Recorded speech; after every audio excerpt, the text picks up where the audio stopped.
Welcome to channel Tasur, channel yang menyebarluaskan sains, teknologi, engineering, art, and math. Yang belum, you subscribe dan tekan tombol lonceng ya. Now, let's get started.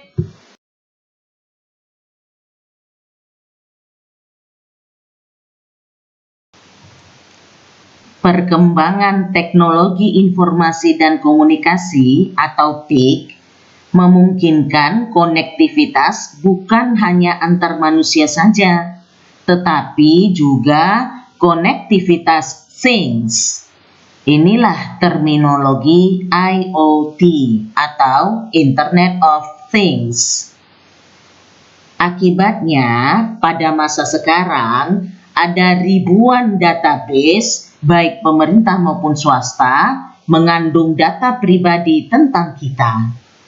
Data pribadi ini ada misalnya dalam rekam medis kesehatan, perangkat komunikasi, internet, perbankan, dinas kependudukan dan catatan sipil, kartu garansi produk, media sosial, SMS broadcast, database sekolah, dan lain-lain. Data pribadi atau personal data atau informasi pribadi atau personal information adalah informasi apapun yang berkaitan dengan seseorang alami atau subjek data yang teridentifikasi atau dapat diidentifikasi baik secara langsung maupun tidak langsung. Contoh data pribadi seperti nama dan alamat pribadi, berbagai nomor kartu identitas, data lokasi GPS, internet protokol address, data kartu kredit, data akun, serta riwayat komunikasi, browsing, pembelian, dan media sosial. Bisa juga data pribadi dicontohkan berupa satu atau lebih faktor yang menspesifikasikan identitas fisik, fisiologi, genetik, mental, ekonomi, budaya, atau sosial dari orang alami tersebut. Penggunaan data pribadi pada dasarnya untuk memenuhi tujuan spesifik dan sah. Misal, bagi perusahaan pemeriksa kredit, data pribadi digunakan sebagai histori dan asesmen kepercayaan kita sebagai debitor. Misal lagi, bagi marketplace, data pribadi digunakan untuk menganalisis pola belanja customer dan menargetkannya dengan iklan berdasarkan profil demografis dan pola pengeluaran uang. Selain itu, ada penggunaan sekunder data pribadi, yakni untuk membangun profil agar menemukan kemungkinan pelanggan atas produk dan layanan tertentu. Tren lain dalam penggunaan data pribadi adalah data matching atau pencocokan data yang melibatkan penggabungan dan perbandingan informasi dari database yang berbeda. Jadi, pada video ini kita juga akan menyinggung tentang teknologi internet dan privasi, khususnya cookies, spam, dan RFID.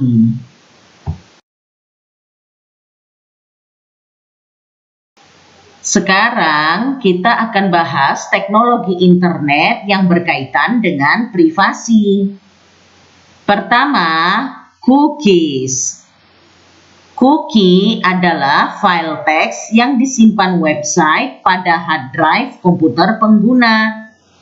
Cookie bisa jadi menyimpan password dan username, sehingga pengguna tidak terus mengetikkannya kembali setiap kali mengunjungi website tersebut.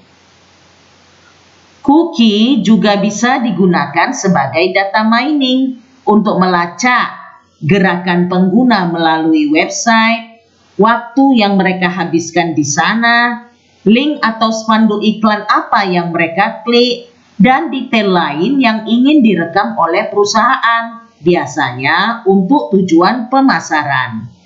Saat pengguna mengunjungi situs lain, cookie yang disimpan sebelumnya dideteksi, dibaca, dan dicocokkan dengan profil aktivitas browsing sebelumnya. Atas dasar ini, jaringan periklanan memilih dan menampilkan banner ad yang dipersonalisasikan. Kebanyakan cookie hanya dapat dibaca oleh pihak yang membuatnya. Namun, beberapa perusahaan yang mengelola iklan spanduk online pada dasarnya cookie sharing rings. Informasi yang mereka kumpulkan tentang pengguna yang berbeda dibagikan, di-share dengan semua website klien mereka. Jenis informasi yang dikirimkan ke situs atau perusahaan klien ini mungkin termasuk nama seseorang, alamat email seseorang, alamat rumah dan nomor telepon mereka, dan data transaksional. Penggunaan cookie untuk mengumpulkan data dan melacak aktivitas online pengguna menimbulkan kemungkinan pelanggaran privasi. Salah satunya adalah fakta bahwa data yang dikumpulkan tentang pengguna internet dapat direkam dan dibagikan dengan perusahaan pihak ketiga untuk tujuan pemasaran tanpa sepengetahuan atau persetujuan subjek data.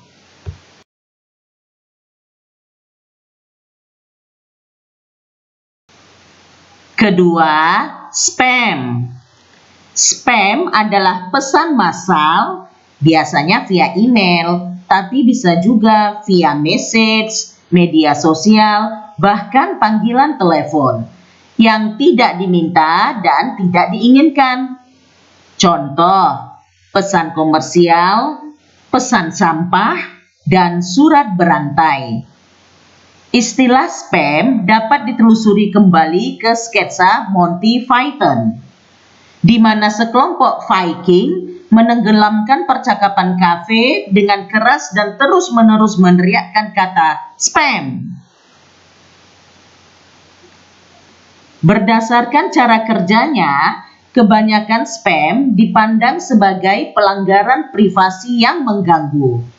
Oleh karena itu, diperlukan regulasi atau kode etik untuk mengatur pengiriman pesan komersial yang tidak diminta agar tidak melanggar privasi, seperti CAN-SPAM Act dan EC Directive Regulations.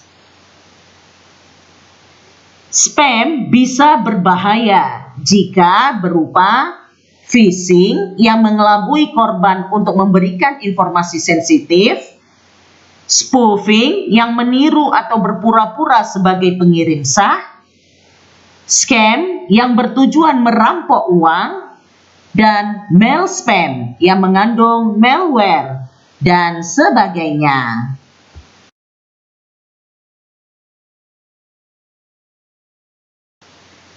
Etika dalam mengirim pesan pemasaran atau periklanan secara umum agar tidak disebut sebagai spam adalah: 1. Pesan komersial tidak dikirim kecuali atas persetujuan penerima atau kecuali alamat email penerima dikumpulkan selama negosiasi penjualan. 2. Pesan dikirim hanya terkait dengan layanan atau produk serupa.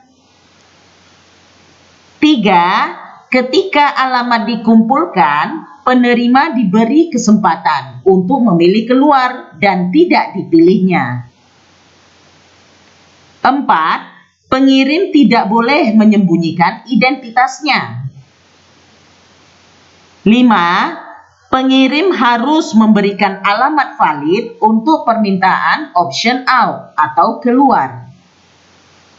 Dan 6, informasi header dan baris subjek tidak boleh menyesatkan. Ketiga, RFID. RFID atau Radio Frequency Identification ialah teknologi transmisi nirkabel yang menggabungkan penggunaan kopling elektromagnetik atau elektrostatik di bagian frekuensi radio dari spektrum elektromagnetik untuk secara unik mengidentifikasi suatu objek, hewan, atau orang. Data tag RFID dapat dibaca dari jarak jauh oleh siapapun dengan alat reader yang sah atau kompatibel tanpa sepengetahuan pengguna. Misalkan, tag dapat dibaca setelah item meninggalkan toko atau supply chain. Jika tag memiliki nomor seri yang unik, maka dapat pula dikaitkan dengan konsumen. Sementara, masalah privasi bagi individu dalam pengaturan militer atau medis, ini bisa menjadi masalah keamanan nasional serta masalah hidup atau mati. Tag RFID secara umum tidak mengakomodasi enkripsi karena tidak memiliki banyak daya komputasi. Satu pengecualian untuk ini bagaimanapun adalah khusus untuk tag RFID yang digunakan dalam Passport Basic Access Control atau BAC. Di sini, chip memiliki daya komputasi yang cukup untuk decode token terenkripsi dari reader sehingga membuktikan validitas reader.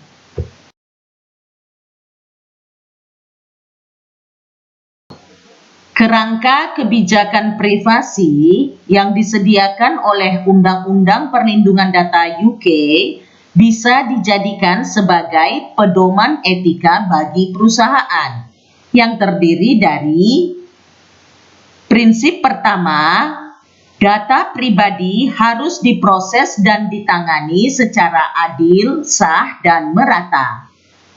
Khusus data sensitif seperti asal ras atau etnis, opini politik, agama atau kepercayaan lain, keanggotaan uni perdagangan, kesehatan atau kondisi fisik atau mental, kehidupan seksual, dan sejenisnya seharusnya tidak diproses, minimal tidak tanpa persetujuan eksplisit dari subjek data.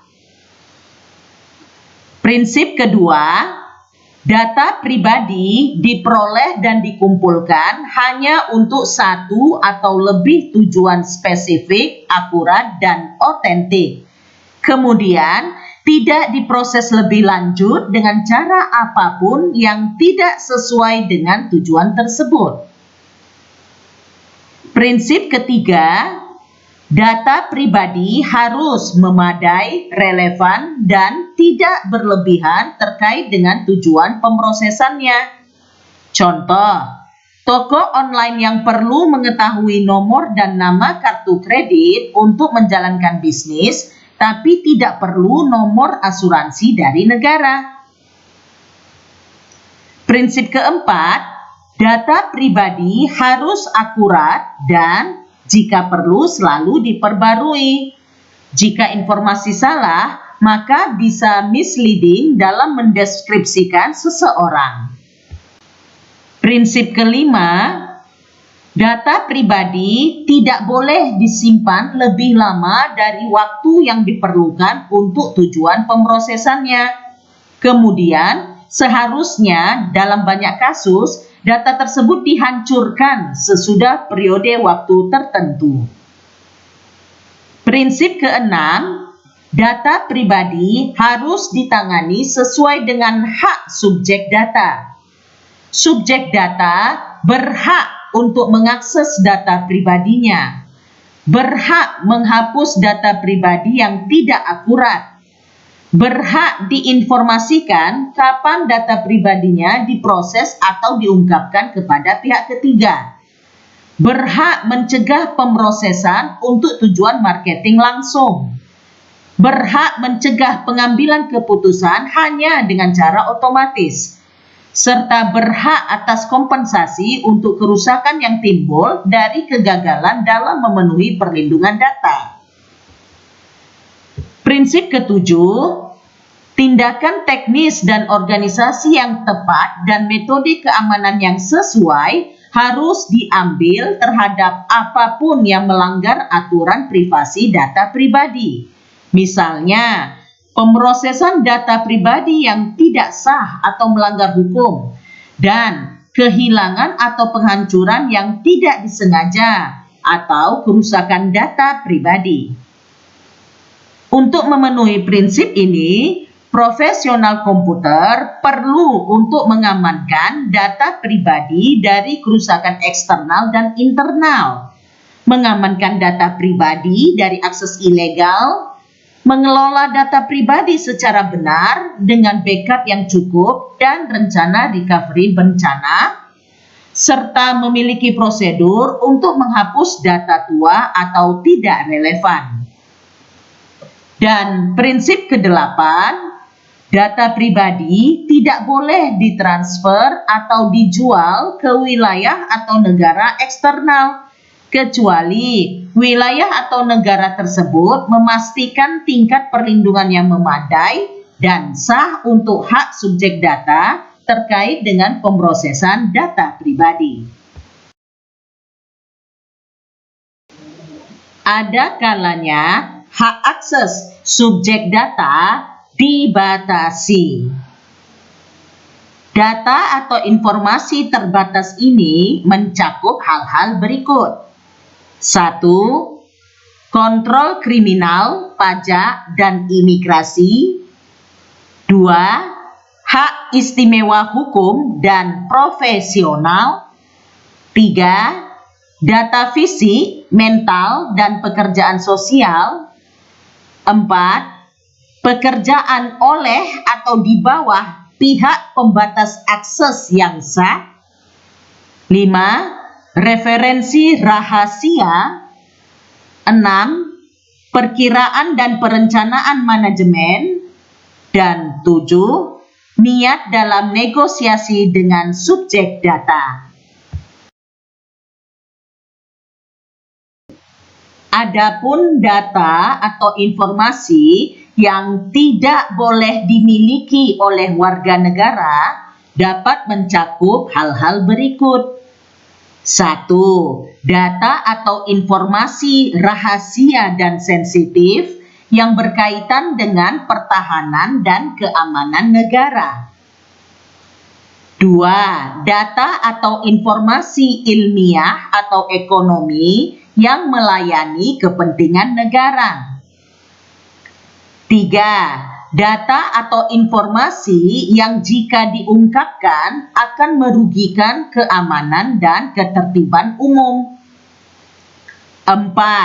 Data atau informasi yang dapat mengarah pada hasutan untuk melakukan pelanggaran atau merugikan pengadilan yang adil atau pengadilan dari kasus yang tertunda.